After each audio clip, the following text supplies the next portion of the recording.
বাকশাল কায়েম করার পাশাপাশি সমস্ত মিডিয়াকে জাতীয়করণ করা হয়েছে। বিটিপি এবং 4টা জাতীয় দৈনিক ছাড়া সমস্ত দৈনিকের ডিক্লারেশন বাতিল করা হয়েছে। আর এই 4টাও সরকারের আয়ত্ত নেওয়া হয়েছে, সরকারিকরণ করা হয়েছে। ইত্তেফাককে বলা হয় স্বাধীনতার কণ্ঠ। জনাব মানিক মিয়া সাহেবের সন্তান ব্যারিস্টার মইনুল হোসেন, তার সাথে আমার একদিন এক বিশেষ মুহূর্তে দেখা হয়েছিল। উনি নিঃসন্দেহে আমার বয়সে অনেক বড়, তিনি অভিজ্ঞ ব্যক্তি। তিনি দুইজনের একজন। বাকশালী ব্যবস্থা কায়েম হওয়ার প্রতিবাদে আওয়ামী লীগের সংসদ সদস্য নির্বাচিত হওয়া সত্ত্বেও সংসদ থেকে প্রতিবাদ করে তারা বের হয়ে এসেছিলেন।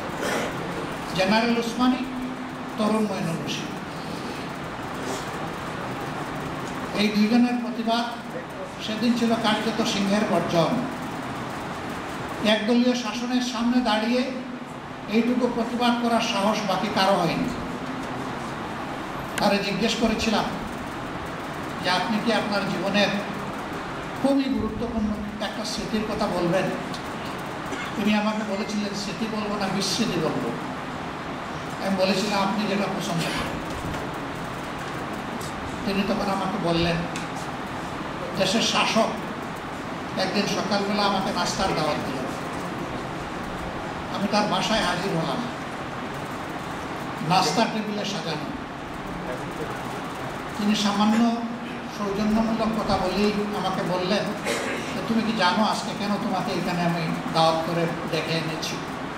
তিনি বললেন যে কাকা আমি জানি না। বললেন যে আমি তোমাকে দাওয়াত দিয়ে এনেছি, এই পত্রিকার স্বাধীনতার কণ্ঠ ছিল। আমরা সিদ্ধান্ত নিয়েছি এখন 4টা বাজে কোনো পত্রিকা থাকবে না, এর মাঝে ইত্তেফাক হবে। এই পত্রিকার মালিকানাটা এখন সরকারের অনুকূলে তোমাদেরকে ছেড়ে দিতে হবে। তিনি বলেছিলেন এটা আমার বাবার স্মৃতি, এটা স্বাধীনতার সাক্ষী। আপনি আমার জীবন নিয়ে নেন, কিন্তু পত্রিকাটা নেবেন না। এই কথা বলার সাথে সাথে দায়িত্বশীল ব্যক্তিটি চেয়ার থেকে উঠে সমস্ত শক্তি দিয়ে তার গালে একটা চড় কষিয়ে দিয়েছিল। এই যুবক এই চড়ের ভার সহ্য করতে পারেননি, মাথা ঘুরে তিনি মাটিতে লুটিয়ে পড়েছিলেন। মাটিতে পড়ার শব্দ শুনে শাসকের স্ত্রী দৌড়ে এসেছে। আর যখন হুঁশ হয়েছে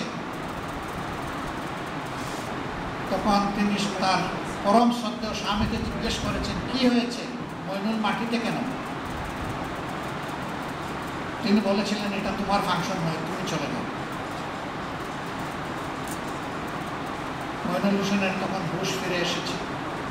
ওই মহিলা প্রতিবাদ করে বলেছেন, সে আজকে শুধু তোমার মেহমান না, আমারও মেহমান।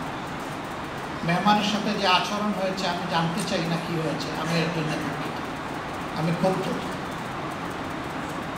পরিস্থিতি কতটা ভয়াবহ হলে স্বামীর বিরুদ্ধে স্ত্রী এই ধরনের প্রতিবাদ করতে হবে। That was the scenery of Bangladesh. সেই সময়ের বাংলাদেশের এটাই ছিল চিত্র। আজকে অসংখ্য সংবাদ মাধ্যম এখানে হাজির। ওই বাকশাল জারি থাকলে ওই 4টাও থাকতো কিনা আল্লাহ ভালো। বিপ্লব এবং সংহতি দিবসের শুভেচ্ছা জ্ঞাপন করছি। আমি গভীর শ্রদ্ধার সাথে স্মরণ করছি বাংলাদেশের মুক্তিযুদ্ধ থেকে শুরু করে সর্বশেষ 24-এর অধিকার আদায়ের এই লড়াই পর্যন্ত যারা অন্যায় অসত্য, দুর্বৃত্তপনা, ফ্যাসিজম এবং আধিপত্যবাদের বিরুদ্ধে লড়াই করে জীবন দিয়েছেন, তাদের আত্মার প্রতি আমি গভীর শ্রদ্ধা জ্ঞাপন করছি এবং আল্লাহ তাআলার দরবারে দোয়া করি আল্লাহ যেন তাদেরকে উত্তম মর্যাদা দান করেন। লড়াই করে যারা বেঁচে আছেন, পঙ্গুত্ব বরণ করেছেন, আহত হয়েছেন, আঘাত পেয়েছেন, আল্লাহ তাআলার দরবারে দোয়া করি আল্লাহ তাআলা তাদেরকে সুস্থতার নিয়ামত দিন, সুস্থ জীবন দিন এবং লড়াই করার মানসিকতা আজীবন তাদের মধ্যে আল্লাহ তাআলা সংরক্ষণ করেন। তাদের এই শিক্ষা থেকে গোটা জাতিকে শিক্ষা নেওয়ার তৌফিক দান করুন। আজকের এই দিনটি ইতিহাসে খুবই তাৎপর্যপূর্ণ। আমার বিশ্বাস আজকে এখানে আমরা যারা হাজির হয়েছি তাদের বেশিরভাগের তখন জন্ম হয়নি। ইতিহাস জানার রাস্তাও বন্ধ করে দেওয়া হয়েছিল। কি হয়েছিল ৭৫ সালে, কি কি মহা ঘটনা এই জাতির জীবনে শিক্ষণীয় ছিল তা অনেকটাই জাতিকে জানতে দেওয়া হলো। আমরা ইতিহাসের পাতা থেকে, ইতিহাসের বই থেকে বিভিন্ন সময় হারিয়ে গিয়েছি। ৭৫ সালটি জাতির জন্য খুবই গুরুত্বপূর্ণ একটি বছর ছিল। এই বছরের জুন মাসের ৫ তারিখ জাতীয় সংসদে মাত্র ৭ মিনিট সময় দিয়ে বহুদলীয় গণতন্ত্রকে খতম করে দিয়ে একদলীয় বাকশালী শাসন কায়েম হয়েছে। তখন ১৯টা জেলা ছিল, ১৯টা জেলায় ১৯ জন গভর্নরের নাম চূড়ান্ত করা হয়েছে। এই পদ্ধতি প্রতিষ্ঠা পেলে বাংলাদেশে মানুষের আর কোনো বাক স্বাধীনতা এবং ভোটের স্বাধীনতা থাকত না।